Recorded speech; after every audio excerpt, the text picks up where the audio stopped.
وسلم نے بیان فرمایا، میں نے بھی کئی جمعہ آپ کو یہ حدیث سنایا ہے، آج پھر سناتا ہوں۔ حضرت ابو ہریرہ رضی اللہ تعالیٰ عنہ کی روایت ہے کہ جناب محمد رسول اللہ صلی اللہ علیہ وسلم نے بیان فرمایا کہ قرب قیامت یعنی قیامت کے آنے سے پہلے، قیامت کا علم کب ہوگا یہ کوئی نہیں جانتا، قیامت قریب کب ہوگی، قیامت کی نشانی میں سب سے بڑی نشانی جناب محمد رسول اللہ صلی اللہ علیہ وسلم کا اس دنیا میں پیدا ہونا، اس دنیا میں آنا، چاند کا دو ٹکڑے ہونا، یہ چیزیں ہو چکی ہے۔ اس کے بعد کی صدی کو گویا اب یہ کہیں گے کہ قیامت قریب ہے۔ جناب محمد رسول اللہ صلی اللہ علیہ وسلم نے فرمایا جب قیامت قریب ہوگی تو لوگ مسجدوں میں آ کر کے دنیا کی باتیں کریں گے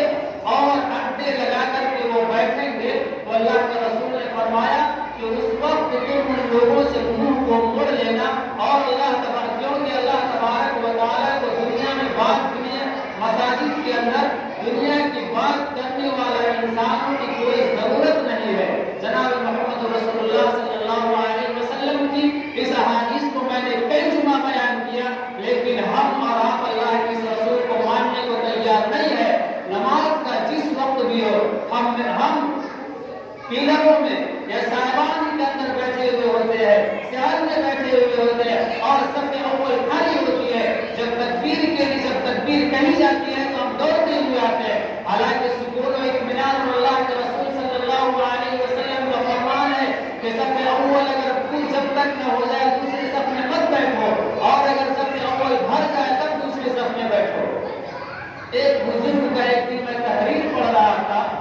وہ فرماتے ہیں کہ جمعہ کے دن مسلمان قوم اور مسلمان نوجوانوں نے مسجدوں میں جو حرمتیں کی، مسجدوں کی بے حرمتی جو کی ہے، انہی حرمتوں کی وجہ سے اللہ تبارک و تعالیٰ نے ایک عذاب بھیجا تھا، اور وہ عذاب تھا کہ دنیا کی مساجدوں کو بند کر دیا گیا تھا، چاہے اس کا بیماری کا نام دیا گیا ہو یا جس بھی کے حد مسجد میں تالا لگا تھا، لیکن وہ بزرگ فرماتے ہیں کہ انسانوں کے گناہوں کی نحوست اور مسجد میں بیٹھ کر کے باتیں کرنا، اور جمعہ کے دن جب خطبہ ہو رہا ہو تو ذہن میں لوگ باتیں کرتے رہتے ہیں، کھڑے ہو کر کے رہتے ہیں۔ وہ بزرگ فرماتے ہیں انہی چیزوں کی برائی چیزوں کی وجہ سے اللہ تعالیٰ نے لوگوں کو مسجد سے محروم رکھا، اور لوگ تڑپ گئے کہ ہم مسجد میں حاضر ہوتے اور جمعہ کی نماز ادا کرتے، لیکن اللہ تبارک و تعالیٰ نے ایسا دل میں پردہ ڈالا اور ایسا اللہ تبارک و تعالیٰ نے انتظام کیا من جانب اللہ کہ لوگوں کو نہ چاہتے ہوئے بھی اور لوگوں کے چاہتے ہوئے مساجد کے تالے کو بند کیا گیا،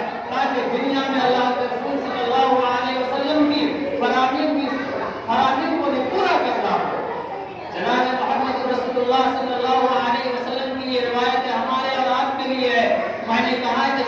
جب مسجد کے اندر انسان آتا ہے تو مسجد کے تابع ہو جاتا ہے، ابھی بھی اور آج بھی آپ دیکھیں جب جمعہ کا نماز شروع ہونے لگے گا، جب خطبہ کی اذان شروع ہونے لگے گی تو مجھے کوئی جھجک نہیں اس بات کو حق کرنے کے لیے، اس بات کو کرنے کے لیے مجھے کوئی افسوس نہیں ہوتا کہ وہاں پر نوجوان لوگ اور نوجوان لڑکے نوجوان مرد وہاں کھڑے ہوتے ہیں اور مساجد کی خطبہ کی قرآن کریم کے آیت کے کھلے مذاق اڑاتے ہیں۔